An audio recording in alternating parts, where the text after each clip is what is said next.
Welcome to the great conversation where ideas matter. Ideas shape markets. Ideas can change the world.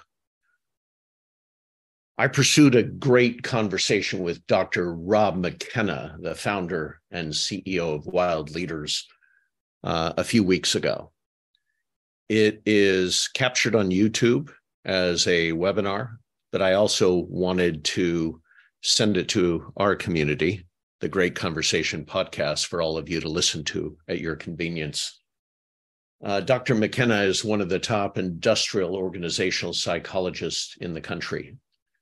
He is the founder and CEO of Wild Leaders, and he's the author of several books, including Dying to Lead and Compose, The Heart and Science of Leading Under Pressure. He's currently working on another manuscript as well, and it will be one of the featured discussions of the next hour as we pursue this idea of leadership as a manifesto, an inflection point, if you will, on what it means to be a leader and the agency all of us have to pursue intentionally a whole journey toward leadership in our own lives and the lives of our family, friends, and the organizations we work with and for. I hope you all have a great conversation.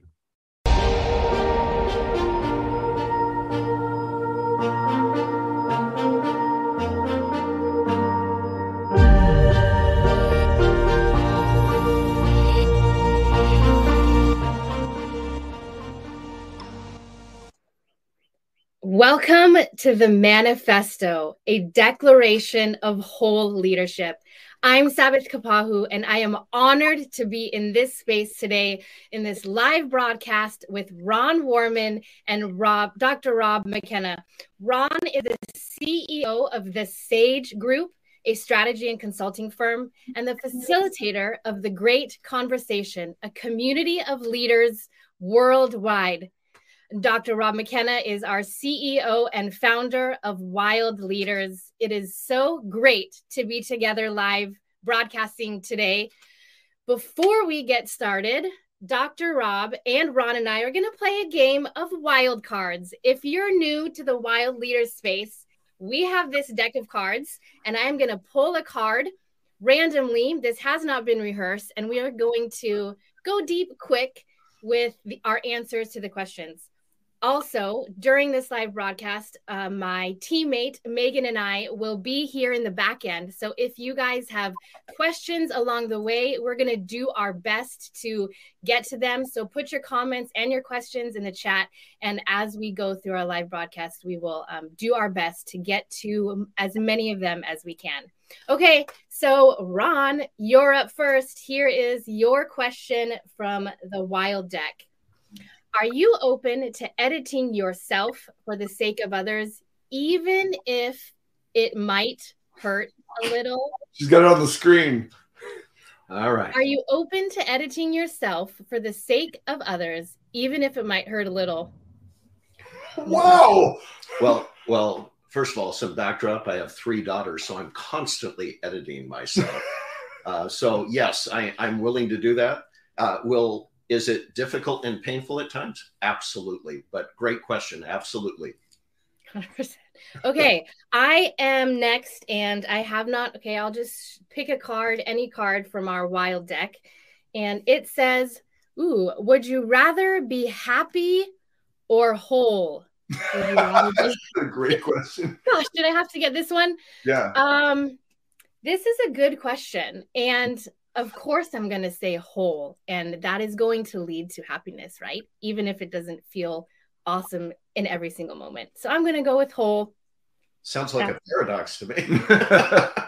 Going with whole. Okay. I'm going with whole. Okay. Right. Dr. McKenna, it's your turn. All right. What do others with whom you work need from you that you feel underqualified to provide? Oh my gosh. Really? Sorry. Read it again. What do others with whom you work? Please. What do others with whom you work need from you that you feel underqualified to provide? Do I be honest? Please be careful. This could torpedo the whole broadcast. It really could. It really could. No pressure. Yeah, I was thinking what Sabbath needs from me right now is to answer this question well. It's like, answer the question. Yeah, I think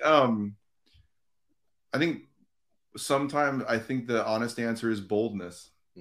I remember Megan on our team telling me this probably a year ago. She said, "I need you to be bold." And I think the underqualified sometimes, if I'm honest, sometimes I feel underqualified with a level of boldness. I don't feel underqualified to be bold, but I think sometimes you have a little bit of a governor on that. And I think that's probably a healthy thing. Anyway, there's a lot in that.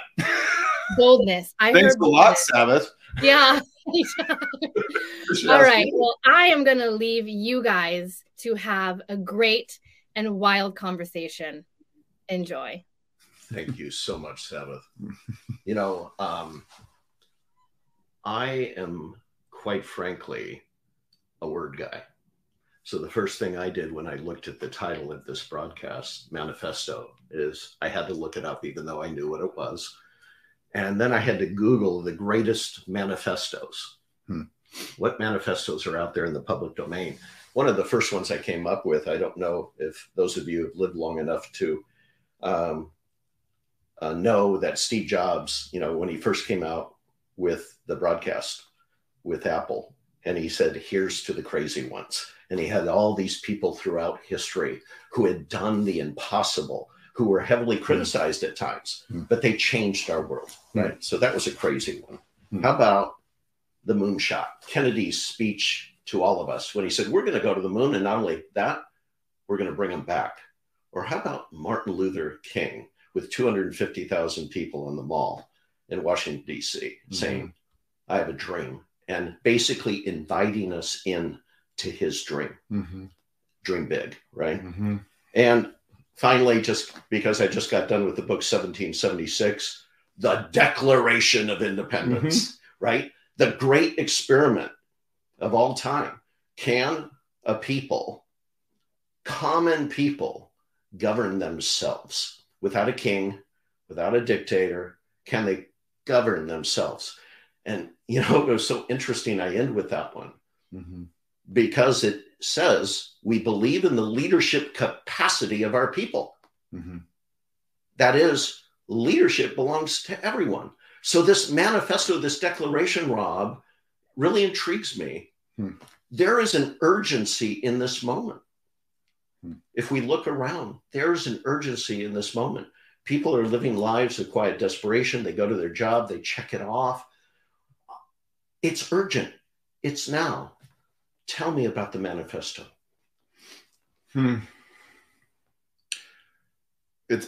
First of all, it's a funny word, a great word. I shouldn't say funny. I have hesitated to use that word to describe some of the things that we're doing. Sometimes because I'm worried that it misses people. But I think that for me, this manifesto around whole leader development it feels like that for me. And I remember when we talked the other day, and the other day being when we first started planning having this conversation live, I mentioned that to you. And even some of my most recent writing, and that it was my manifesto. And then, of course, in your Ron Warman way, took that and you said something to me. I guess you gave me boldness, back to that original question, because you said a manifesto is a call to arms. And I've always described the work that we're doing in supporting and encouraging and hoping to inspire people who are working toward wholeness in their leadership and in their own journeys. It has always felt, frankly, like a battle. And it's felt like a fight that's worth fighting. And so when you called it a call to arms, because there's a counter narrative, I think, going on that sometimes we're fighting against. And I don't mean a narrative necessarily culturally, but I mean inside of people, regarding this whole question of wholeness. And so the manifesto for me that you know has come from, I mean, you know how things are shaped in you that are from lots of different places, and certainly from my childhood, from the research I've been able to be a part of, from the kinds of mentors I've had, and being able to walk along so many leaders at this point in my life. The thing that frustrates me is how much we talk about the deep needs in our world, and how much we talk about, when we do speak about leaders, so often we complain about them. But the reality that I can't escape is that every major movement of change in our world, as far as I can tell, begins, I don't know about the ends part, but it begins with a leader. And someone, a human being who was willing to step out and do something transformational in the world. And we spend so much time talking about the needs that those people led, but not the reality that it took a person with a tremendous amount of fortitude to actually step forward and to do something. When you even mentioned those names, I'm just imagining what Dr. King was facing to even lay out that manifesto. There was over multiple speeches and sermons and all the things that he did, and he paid the highest price for that as well. And so for me, I care so. I think in some ways it's funny, the title of this, because you know that I struggle with this, is that I've said oftentimes that I don't care that much about leadership. I care a lot about leaders. I care a lot about building people up who would have the capacity to bring the greatest amount of courage and sacrifice and wisdom and resourcing and discernment to these biggest challenges of our day. And so the manifesto for me would be to say, what does it mean to develop a whole person for that moment? As opposed to sort of a piecemeal approach. What would it mean? Because when we're talking about human beings in leadership, we're talking about whole people. And when I say whole, I mean their brokenness and their beauty, their possibilities and their redemption, and also the places where they have really screwed it up. What does it mean for us to, because that's every human. What does it mean for us to inspire that? We've got a blank canvas today. We've got a blank canvas. Okay. And I want to paint a picture. There's an urgency. I think you would agree to it. Our world is broken in so many ways right now. It always has been, but there seems to be a particular urgency, and it has a lot to do with people taking ownership of their own wholeness. And then you've associated the word wholeness with leadership. Mm-hmm. There's a reason you put those two terms together. Tell me what that reason is. Why wholeness, which is probably a journey in itself, with leadership? What do those two things belong to the common employee as well as the leaders who lead them? I think that's a great question. The thing that links those two things together, wholeness and leadership, I don't know, this is my best answer, Ron, is the word human. Because in the first line of my next book is, if leaders were robots, it'd be a lot easier. And they're not. And so the reason why I love the way you asked that, wholeness to leadership, and why is that what comes to mind, is that when we're talking about a person in a leadership role, we're talking about a human, we're talking about a person. And when you look at the research on leader development, which is basically, I'm throwing that word out there, research, to say, what do we know about the story? What responsible kind of literature do we have out there about the story of what it means to lead, to develop, to lead well, and to be able to step into that moment? And what we know is that there are not just three things. I had recently, a good friend of mine was teaching a class, and it was a bunch of undergraduates, and she had used some of our processes, our whole leader development processes, and this undergrad had. I think she was a sophomore, and she said the professor asked, and I got to just be a witness to this with the class. It was a virtual thing, and the professor asked, she said, "What have you learned as this introduction to whole leader development?" And she said this. She said, "Before this, I thought leadership was about three things. Now I know it's about 150 things." And so then if it's 150 things, and whatever that number is, what are those things? And wholeness is all of it. You know, so what does it mean to take in all the things that you and I both have experienced and say, what does that mean for my development? And to not dismiss away pieces of it because I don't want to go there, or I just don't have time to go there, or because I feel ashamed to go there, or I've been told I shouldn't go there. What does it mean to move into our aspirations for a whole perspective on our development? And so that's why I put human between those two words. I think that's outstanding. I love it. So if I take a canvas now, I'm going to go back to the canvas and I ask a wild question from your deck. Yeah. I doubt it. It may be in the deck. But what would change for humans, and what would change as a result for the world if we had the ability to take ownership of that wholeness journey and deploy it in our lives at a personal and professional level? What would change in the world and to us individually?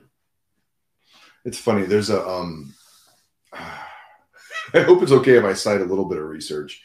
I just, to your question, because my brain goes there, because we did an impact study on what happens when a person becomes intentional with an intentional scaffolding of questions that get at some of the most important developmental aspects of a leader's life. And we did an impact study to see what changes. And so when you ask that question of what would change, I start with the individual. And what we found was that there were certain things that had a meaningful change, statistically speaking, in a person's life. And these things were like increased conviction, increased hope, increased agility. It's a long list of like 25 different things that change in the psychology of a person.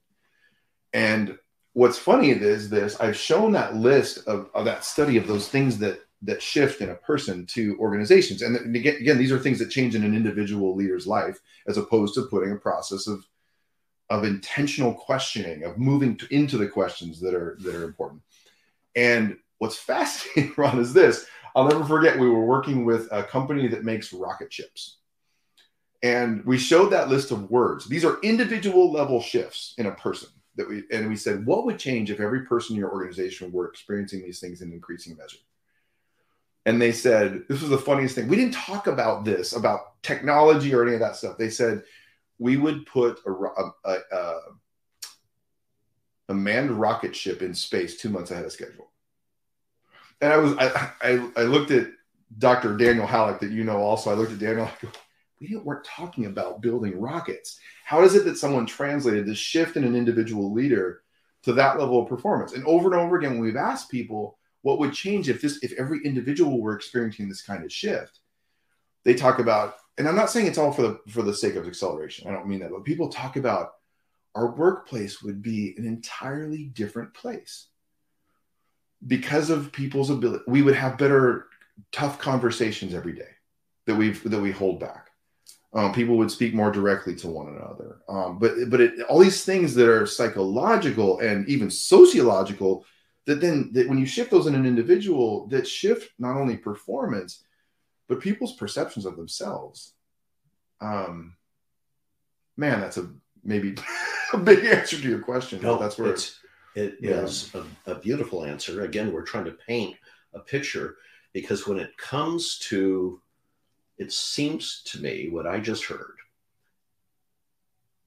is what I want to achieve for my family, for my community, for my workplace, my world, starts with me. Mm-hmm. And my ability, like the question Sabbath just asked me, my ability to want to grow, mm-hmm. to transform, to adapt, to edit, where I can be a better person. And if I do that, the rocket scientists are saying, guess what? It'll translate into human performance. That is not a profit principle, because if you work backwards and say, I want to get the rocket on time in 2 months or on time, and I want this program to help us do that better. Probably wrong approach. Yeah. You've got to want to care for your people enough to help them on that journey, and it comes back in spades. Mm-hmm. Yeah. And we may call that human performance or corporate performance or family performance, but it comes back in spades. Yeah. And it's funny when you ask it too, because I hold back a little bit on promising those performance outcomes because I don't know if that's the point. You know what I mean? I think they matter. Like, I know that someone I saw who's, I think, listening in on our live broadcast is a newer friend of mine, Matt Hangen, who's here and who's working very hard to put clean water in people's hands all over the globe. And what I say to Matt, like, if you do this, it's going to put more water out there. Maybe, probably, certainly. But I think he also is, and just getting to know him, knows that maybe that's the main goal of the organization, but it may not be the whole point of whole leader development. Do you know what I'm saying? Like, holding that. Again, you don't start with the end in mind. Yeah. You start with the process and the journey. Why should people love this enough to take the invitation to actually personally develop themselves this way? Why would they do that? I hope it's not they have to crash and burn first before they take the first step, although in context that could be true for some people. But what's going to drive most people into this journey? Can you hold that question? Because it's a really important question. Because I don't know why, but that question into that pulls me back to the manifesto. Please. I guess I don't want to miss that. I was thinking about, I think one of the things that most of us share is this desire for great leaders. Mm. I think most of us would desire to be one if we are called to lead. Mm. Probably. At least the ones that I'd like to prop up would desire that. I think it calls in a huge question of what does a great leader mean? And that's but man, if I think about how much complaining I hear about leaders, and if you did a ratio on the amount of complaining about leaders to how much we are invested in developing the next generation of them, I wonder what that ratio would look like. And what would be different if we made a systematic, and I don't mean systematic meaning robotic, but an intentional investment in developing a generation of leaders with, as you know, Wild Leaders, we always say leaders, our mission is to develop a generation of leaders of courageous and sacrificial leaders. People who would bring enough efficacy, and I use that word fortitude, to actually step out first, but also with a sacrificial character that would give them, not that they would be sacrificing all the time, but they would be in a constant awareness of the costs, both for them and for others. And what would change in our world if we as a generation made an investment in developing those kinds of people? And what kinds of sacrifices would we have to make to do that? And the sacrifices I think are different than what we often think of. I mean, I don't know if this was sacrificial, but one of the things that was difficult for me over the years is I've had a chance to invest in some amazing people, let's say in their 20s. Like I used to be a college professor, and a lot of the programs I ran were around leader development, leader preparation.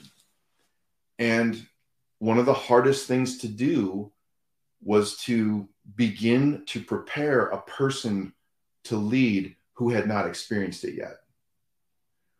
And so the hard part was giving them an introduction to how tough it was going to be when they haven't experienced it yet. Because when you're pushing them in that preparation, you've got to push them to do that. But then they're like, why are you pushing so hard? And I'm sitting there thinking, because I see them down the road. I see you 10 years from now. And so I don't know if it was sacrificial, but it was hard. It's hard work, because sometimes they even can look at you. Those leaders can look at you like, I don't get the relevance of this.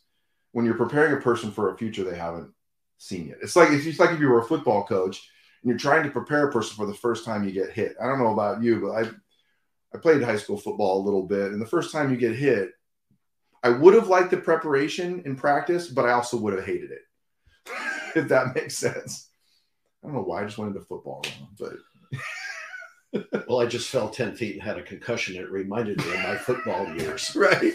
Which I was a little guy and I got beat up a lot. Right. Yeah. But I think I feel your heart. I always do when I listen to you.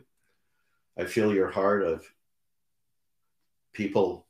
I think of back to the Declaration of Independence for a second, or Rosa Parks getting on a bus, doing her part in a greater movement. People who led with their lives. Yeah. Sacrificially. Yeah. No longer here. Yeah. Like my mother-in-law who just died. So Rob, I feel it. There is a sense of urgency. A lifetime is a precious thing, but it has a clock. There's a sense of urgency. And when you can see them contributing to this world, to their communities, to their families, if you can give them some kind of navigation system for that, that's pretty incredible. So if you don't mind, you use the term scaffolding a lot. And just so the viewers know, I've read Rob's books. I'm actually reading a manuscript right now, yet to be published. And so I'm actually going to refer to stuff that I'm in the process of consuming myself and applying to my own life, and as well as my clients in the great conversation. But you use the term scaffolding a lot. And I've been thinking of scaffolding, especially with earthquakes and tornadoes around the world, right? Yeah. The construction of a building requires scaffolding. And you refer to it a lot in your practice of wholeness, which is a big part of your manuscript, the practice of wholeness. Tell us about that. About the scaffolding? The scaffolding, the essential pieces and the why behind it. Yeah. I've always loved that word. Probably for the last 15 years, I've grabbed onto it. And when I think about it, I think about scaffolding on a building. And I have in my house, there's a leaky gutter. And I can't get to it very well. I have a tall ladder, but it's a gutter that it sticks out over the, so to put the ladder up there, it's a little sketchy. I'm not big on heights sometimes, but it's funny when I look at that leak, without some way to get to it, I can't really understand what it's really about. And so I describe scaffolding as a way to understand things. If you can get closer to it, you can understand what's really going on. But when you look at it from a distance, I look up and I go, my windows are like this is way too personal, but my windows on my house are also failing. And if you looked at them from the ground, you might assume that there's water on them or they're smeared from the outside. But when you get up close, you realize that they've failed. And so there's moisture inside between the panes. And so scaffolding gives us access to things without which we could not understand what was really happening and how to fix it. And so I spent my life, we had a leader in India who asked, how long has it taken Dr. McKenna to build what's called the Wild Toolkit? That's that process of scaffolding. And a colleague of mine said it's about 25 years, because I spent my entire adult career in this process of building, whether it was in my mind in the beginning or the moments where we actually started to develop this process. And the other thing about the scaffolding, Ron, is that, that we've talked about at length, is that so much of the scaffolding for development occurs through questions. Like, even if I'm looking at that window from the ground, I'm like, why does that look that way? You know what I mean? And so without even the introduction through a question, I'm not inspired even to live into my aspiration for what might be different. And so the scaffolding isn't just about providing answers, but it's about opening up, like those questions that Sabbath was asking, is like, if she hadn't asked that question, I may not be thinking about that. And there are 10 ways, right? Well, not 10. There's actually 2 very powerful ways I could tell you about the questions she asked me that came up with our team last week that's affecting their work. And so without even the scaffolding of that simple question, now imagine if you had a scaffolding of it for what we know is going on inside of a person, psychologically speaking, that would actually help them to develop and move toward their aspiration toward wholeness. So that's why I use the word scaffolding. So this is cool. And just for a moment, we're back to developing myself personally so I can be all I can be, right? Yeah. To use a catchphrase, Yeah. all I can be. And then if I can get others to participate with me in a team, right, as a leader, and I can ask the right questions, and they're on the same journey as me, it opens up a whole nother level of awareness. You call it seeing in your manuscript. Yeah. A whole new level of seeing that I would never have had before as a leader of a team or a family. Is that correct? Yeah. So tell me about the toolkit. And we don't have all the time in the world on this LinkedIn live broadcast, but I'm looking at this house you're building for me as I go through this. And I've gone through this. I've gone through your two-day event. I've got the toolkit. But you start with readiness. Why do you start with readiness in your explanation of this scaffolding, of this thing we're building? One of the most powerful psychological variables in a person's life is the concept of efficacy. And it's why I think Bandura's work on efficacy is such a powerful variable. You plug it in and it just changes things. And I think about developmental efficacy. My belief in and willingness to change. And it's so, from a leader perspective, we don't talk about this very often. We talk about leadership competence. We talk about we want the right leaders. We want the leader we like. We want leaders with the convictions we agree with.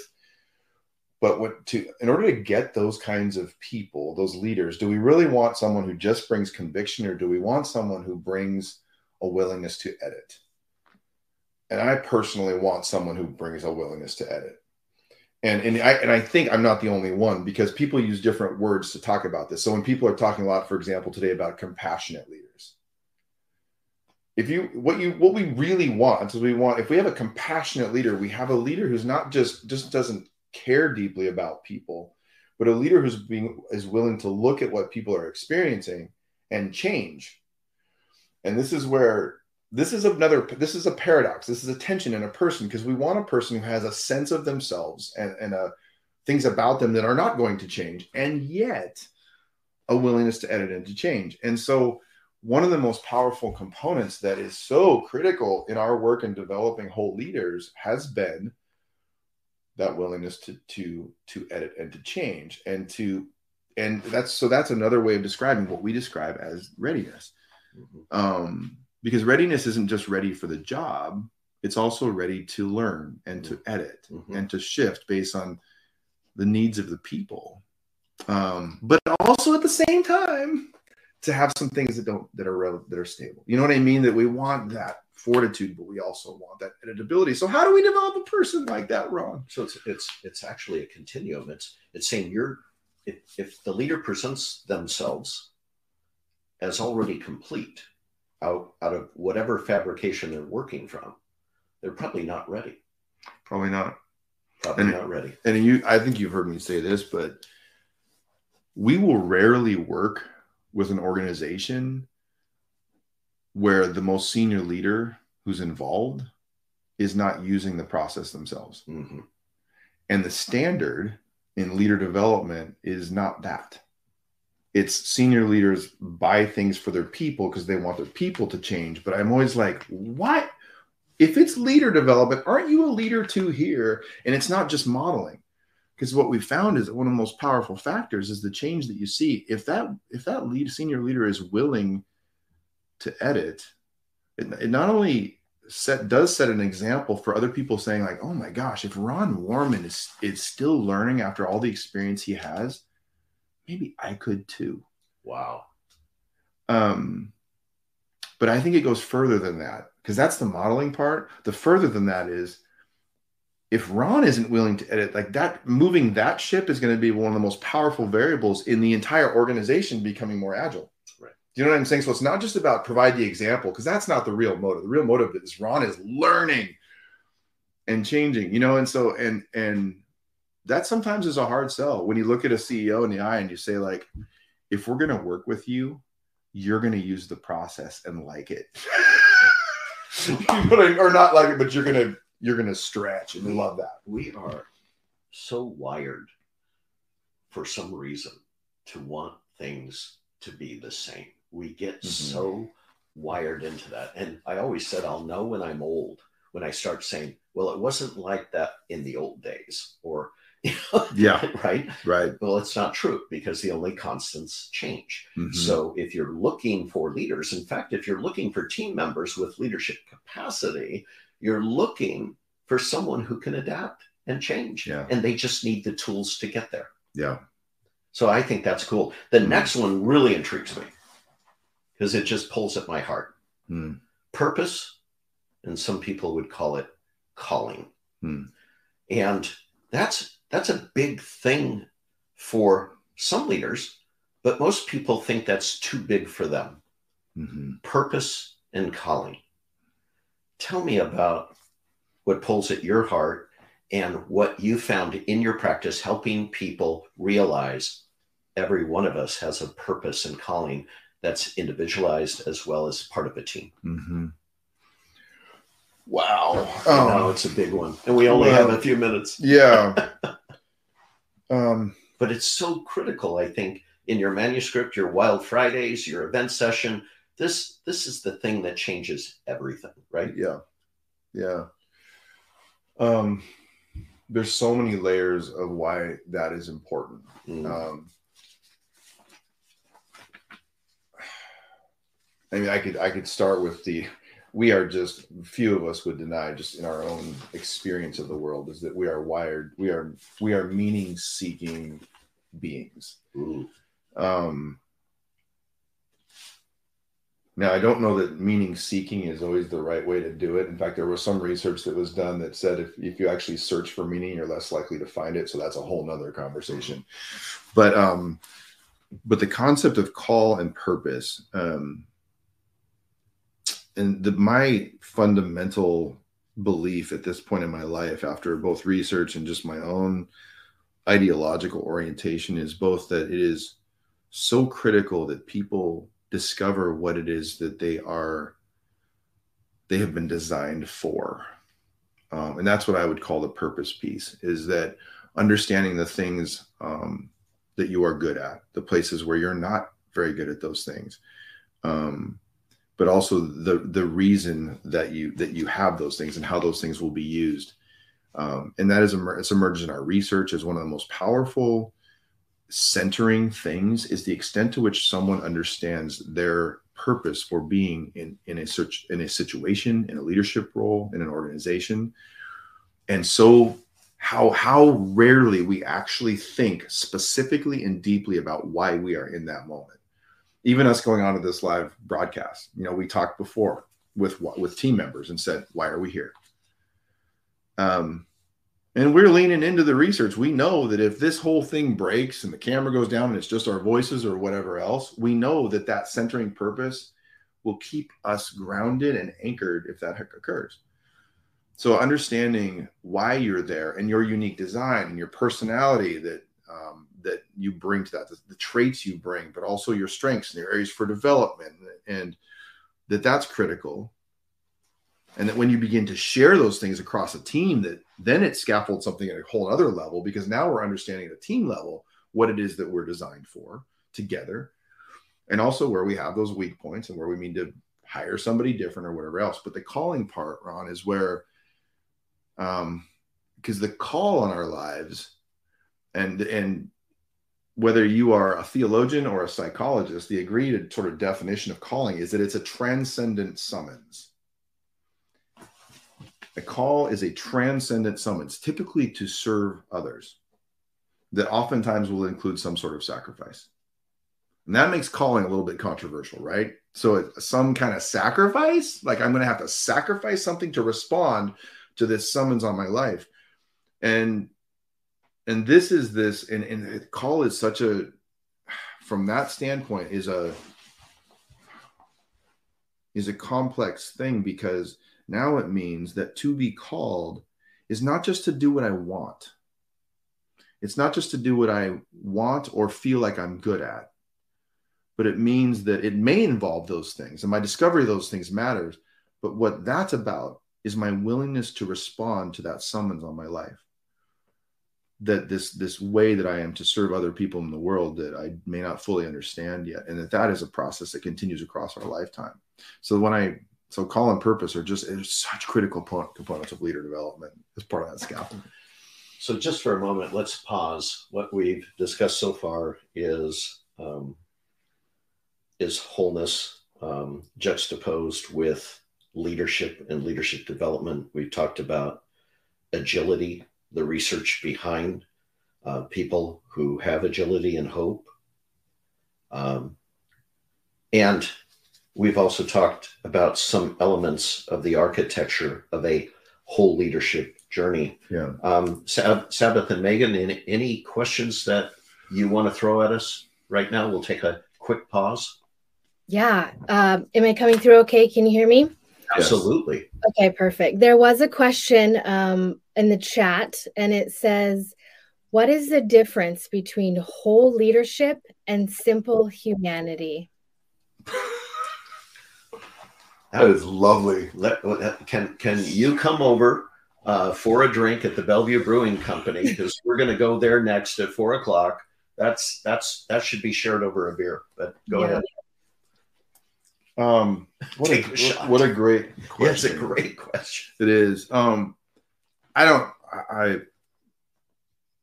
want to apologize to this person if I missed the spirit of the question, but this is the way I would respond to that is I don't believe that we are all leaders all the time. And I define a leader as a person who goes first. And I go back to our child when we played follow the leader. And what does the leader do in the game? And the leader goes first. And it doesn't mean the leader goes first like with a huge ego and just does whatever they want. It means that the leader, to be a leader, is to step out and go first. And that I define that because what we know from the research is that being a leader is qualitatively and quantitatively different from not. So I would say that in the Venn diagram between human and leader, there's a lot of crossover. It's when you layer on the human part. By the way, we could break down for a long time what the word human means, to be human. The crossover is there. So what does it mean to take a human being and develop them in a whole way? And when I say whole, also, there's so many different words you could use to describe that. You could use the word real. Like I always say, like, you want to get at whole leader development, just talk to another human being.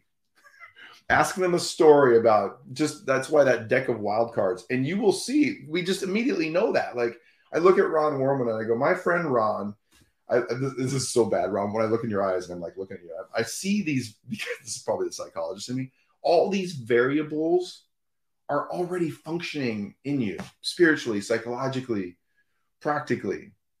You know what I mean? We just know that there's enough, that your competence, your call and purpose, your desire for the right kinds of social interactions that you need and support that you need, the experiences that have shaped you, your personality, it's all going on, but it looks different for Ron than it looks different for me. And so I guess that crossover is just there. We're talking about human beings who are in those leadership roles. And the whole part is probably, to the person's question, I almost could replace whole with human. Well, where I went, and again, there's no coincidences in life. There was a third person who was supposed to be here today, and he's very ill right now. I hope he's listening. Tim Wenzel, who years ago was in the military and then went to Facebook, and now he's in the corporate world, and he was faced with people attacking each other. Mm-hmm. Right? Yeah. People not understanding each other's point of views, the politics of the moment, right? Yeah. And it felt to him like the Hunger Games, if you've all seen that movie. Yeah. And he said, what if we had something different called the kindness games? And then you have Burke Brownfield, who is a security executive, who started teaching empathy to his guards, his security guards, empathy, right? So what I'm getting at is what's cool. There's a movement, a pent-up need for this person who asked the question to blend, to embrace our humanity in the context of whole leadership. Does that make sense? It makes perfect sense. Yeah. Yeah, that's exactly right. Yeah, that's why I love the question. You got another one more, Sabbath, and we'll head toward the finish line here. Could you try again? Oh, look at Siri's listening to you. That's my watch, which I did not turn off. Go ahead. Sorry. She thought that you asked her, Sabbath. She did. Siri, yes. She did. Yeah. Well, there's just some this chat is lit up with some really rich things. So I hope that you guys get a chance to go back and look through the chat. There isn't too many more questions, just some things in the chat so they're saying, you know, people search out leadership and leaders, and sometimes others are thrust into it and embrace it. Yeah, that's right. Well, in these various steps in the manuscript called The Practice of Wholeness, and I just love that. I hope you keep it in the published book one day. But the manuscript really goes over, you know, readiness, purpose, being present under pressure, learning from experience, skills and competence, motivation, invested in others, strategically surrounded by mentors. Yeah. And people who can encourage you on the journey, because it's a dangerous journey. Yeah. Right? Because it really tests who you think you are. And I think that's what I love. I think you've always embraced this idea there's someone out there who doesn't think it's possible to be a great leader. That's for somebody else. Yeah. And I love, back to, must have been the book I just read, 1776. No, you can do this, people. Yeah. You can own your destiny. Yeah. It doesn't have to be another leader. Yeah. I think that's very powerful. So tell me, if you can, in your experience, if I walk through these steps, what I call the discipline of leadership, right? Marcus Aurelius had his journal and he had his teachers, but we're in the modern day era now, and the Wild Toolkit seems to be a methodology, if you will, to explore my inner leadership and my leadership in context of others. Right? And tell me what that looks like. Is it like every other toolkit where people may start working on it and then they lapse, and, you know, what do they catch fire? Tell me about your experience with people and the toolkit. Well, and Ron, thank you for reading, by the way, the manuscript, because that next book has taken me 5 years to get out, and that's why it feels like a manifesto. And as you know, the middle chunk of it, when you get into what it means to be human, you can't ignore this reality that people experience, and leaders experience their world and their lives as competing tensions, as paradoxes, as I describe it. It's like, that's just paradoxes.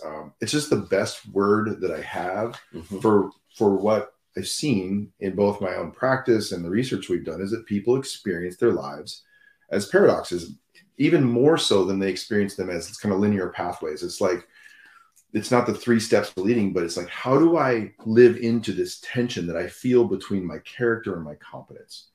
How do I live into this tension I feel between my aspiration toward wholeness and my brokenness? Because I think that is a wild concept that is a little bit different than what other people have experienced. Is like, yeah, we got to pay attention to our brokenness. And I just don't mean the way people have hurt me. I mean the way that I've hurt other people. And that's the whole story. And we so often ignore that in a leader context. And it's like, I'm not saying we all need to go into therapy together, but at the same time, if we ignore it, where does that leave us? You know, with things that we don't fully understand. And so, and I could just go out, you know, that when I wrote this book, I wrote, like, I think there's 22 paradoxes that I outlined in it, hoping that people would say, like, yeah, that's my life. Because someone who doesn't experience, to be quite frank, is like someone who doesn't experience these tensions in their leadership may not be at that moment yet.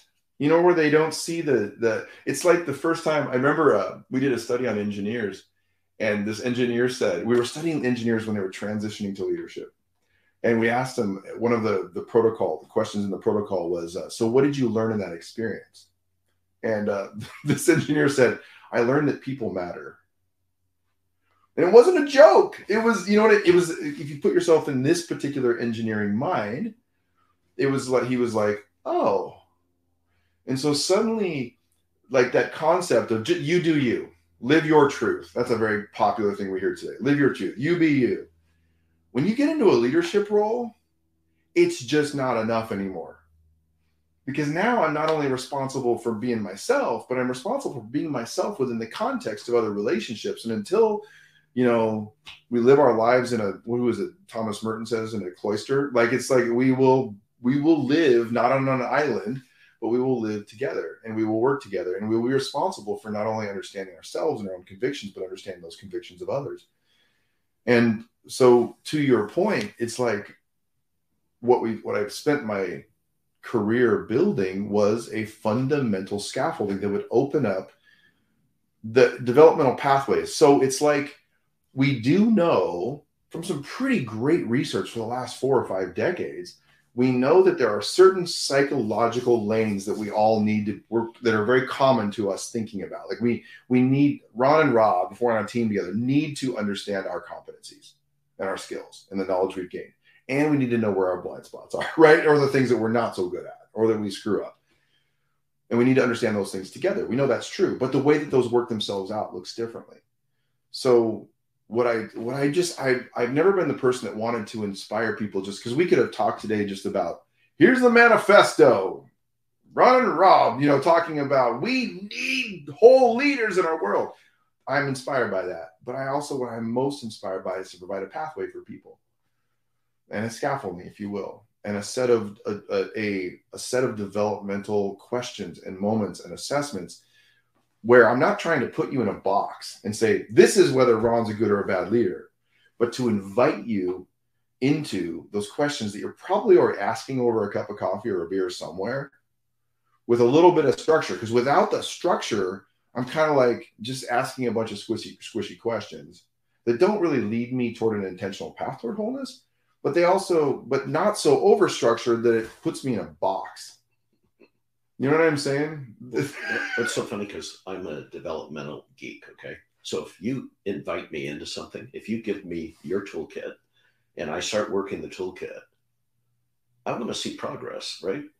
My good friend Nathan in the security industry, he's from the Deming School. He's performance oriented, the metrics, everything, right? I'm going to want to see the metrics on myself. Yeah. Oh, and by the way, if I introduce the toolkit to my teams, I'm going to want to see the metrics in that as well, right? Yeah. And so I must admit, I needed more than just the toolkit. I needed community, those who are on the journey with me. Yeah. Right. So why don't we just spend a moment and tell me, I haven't been exposed to the toolkit yet. Yeah. I ended up on LinkedIn because Warman invited me, and I have no idea what this is all about. Tell me how I get started, if any of this interests me at all. Okay. So, and especially, I would say, we talked about this, I love reluctant leaders. So if you're someone you're like, I think I'm being called to lead, and I don't care whether it's in the family, parents or present, right? Like, it's like, that reluctance, I think, is not a curse. It's not a bad thing. It's actually an indicator that you understand what the stakes are. There was actually an interesting article just recently published about this. And so it was Wall Street Journal or HBR that came out. And so I actually describe reluctance as a competence. And so if you're that person, or if you're someone who's like in that next developmental moment, you're in a transition, one thing is we do the thing Ron and I have been a part of this for a couple of years now, but the wild conversation that happens every Friday at 10 a.m. Pacific time. There's no cost. It's become an incredible community. And Tim and I have developed a deep friendship through that. Tim Wenzel, I wish he could have been here too. But it's like, please come to that. And I know that Sabbath or Megan will put that into the comments. If you're a person who's looking for a whole leader development system and scaffolding for your organization, it's something that's not a one-off weekend event, which is not bad, but you want more than that. You want a system. You have a system for everything in your organization, but you don't have a system for development. Either go to wildleaders.org, and you'll have all the information there to know how to get started, or to send an email directly to contact@wildleaders.org, contact@wildleaders.org, and just say in the subject line, "Go Wild." And maybe a little note about what you're looking for, that would be helpful there. And if you're looking for something a little bit deeper, one of the best things we do is a 2-day, it's called the Wild Experience Intensive, where we walk a group of leaders, and not all of them in leadership roles currently necessarily, but through the entire structure of the 10 developmental assessments in community together. And it is one of the most profound experiences for so many people who have gotten connected into Wild. And that you get certified as a facilitator to use this thing for yourself or for others, or in coaching. And so those are just 3 pathways. Yeah, if you've been through that intensive, go ahead and put it on the LinkedIn comments that you went through it, and underline the fact that what Rob is saying had an impact on you. That would be helpful for others to see that actual people have been through this and have experienced this. So Rob, closing on a personal note, I love the manifesto. I know it's audacious, right? Yeah. I know it's audacious. Yeah. I know when I opened up, I was using Declaration of Independence and Martin Luther King and John F. Kennedy. Yeah. But I reached down, into Rosa Parks too, and my mother-in-law. There are people out there who are influencing the world in huge ways, good and bad. Mm-hmm. Right. Yeah. And I got to admit, I am not a good organizational employee. Mm. Here comes another Myers-Briggs test. Here comes another, big deal. We're going to go through 2 days, 3 days, and then it's over, and I'm back to work, and I'm doing whatever I need to do to keep my job. Mm-hmm. Right. So I was that guy. Mm-hmm. And then I realized one day that, wait, maybe the organization itself isn't responsible for my meaning in life. Yeah. Maybe it's me. And I started realizing I had to impact whatever circumstances I was in. Can you speak to that just for a moment as we end here? Yeah. Because maybe your organization isn't supporting whole leadership development. Maybe they're good with a party or two. Yeah. It's funny, Ron, when I first developed the first version of the toolkit, as it's known today, I saw the power of the kinds of questions that it was asking me. Mm-hmm. And by the way, those questions didn't come out of the air. It came out of what we know from research were important developmental topics that a person should move toward. Yes. And I developed it, and I had this, it was a little naivete, I think, at the time. I saw the power, but I was like, this is so stupid not to use it. Like, it is going to go, because it had such a profound effect on my level of intentionality that even affected my marriage. There's things, in terms of the kinds of questions that I was asked that affected the way that I approached conversations with my wife, the kinds of decisions we made financially. There are all kinds of things that were affected by that. But what I would say is that, it's one thing to say we want our employees to own their own development. But in order for that to occur, first of all, an individual can just pick it up. Or if the organization provides it, the organization puts development in your hands and gives you access to these questions. Oh, brilliant. Here's what's different, though, is that in most cases, organizations, when they put that in your hand, this is one of the reasons people feel like they still don't own it. The organization can look at the data. Do you know what I'm saying? So that's a very common practice where the manager is expects to see your. No, this is a private experience. And it's like, this is something where organizations will ask us, they'll say, so we can use this for succession planning, for example. We'll say, of course you can. And they'll say, so we'll be able to see the data of each individual person or leader in the organization, right? To look at it. No. Because everybody knows this. It doesn't take science to understand that if I work for Ron and I'm answering questions that have some level of weight to them, meaning they matter, right? I'm going to, even if I know you and respect you as more than I've respected any other manager I ever worked for, in my best world, I'm going to be communicating things into those questions as I respond to them that's not quite ready to get out of the oven yet.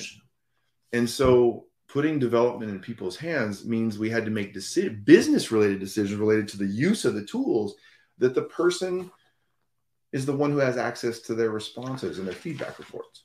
However, have you ever had an employee that managed up and ended up, without you knowing it, mentoring you? Can you imagine it? Oh, we talk about that all the time. Can you imagine an employee who's gone through the intensive, had the toolkit, had some mentoring, and they start witnessing, if you will, to their prevailing culture and their leaders? This is a powerful weapon, and I call it a weapon. I actually do. This is a call to arms. Remember the manifesto, the call to arms for your own personal journey and your own personal meaning. Rob, any last words?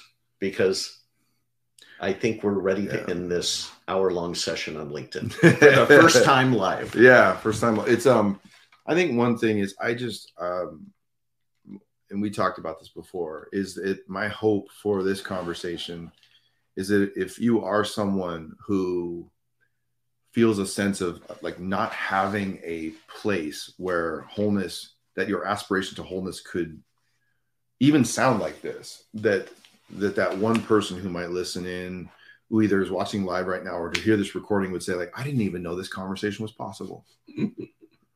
that in itself is, I think it's an important realization of your aspiration, and that your aspiration for wholeness in the midst of your brokenness is not a test you failed. Because so often, I talk about this in the book, that that in order for us to understand our aspiration for wholeness, it causes us to have to look at our brokenness. Like, you can't see, or your fragmentation, you can't see that without seeing, okay, here's where it's not. And so I just hope that folks would feel a sense of, oh, there is a conversation happening that I could be a part of, that maybe there's a link in here. We've created this amazing community of people that I have so many new friends since the pandemic. You know what I mean? That's like right. You and I met before that, and certainly, but there's so many people we know together now. So I'm going to read an excerpt from the manuscript, and then we'll end this wonderful, wonderful conversation I've had with Rob.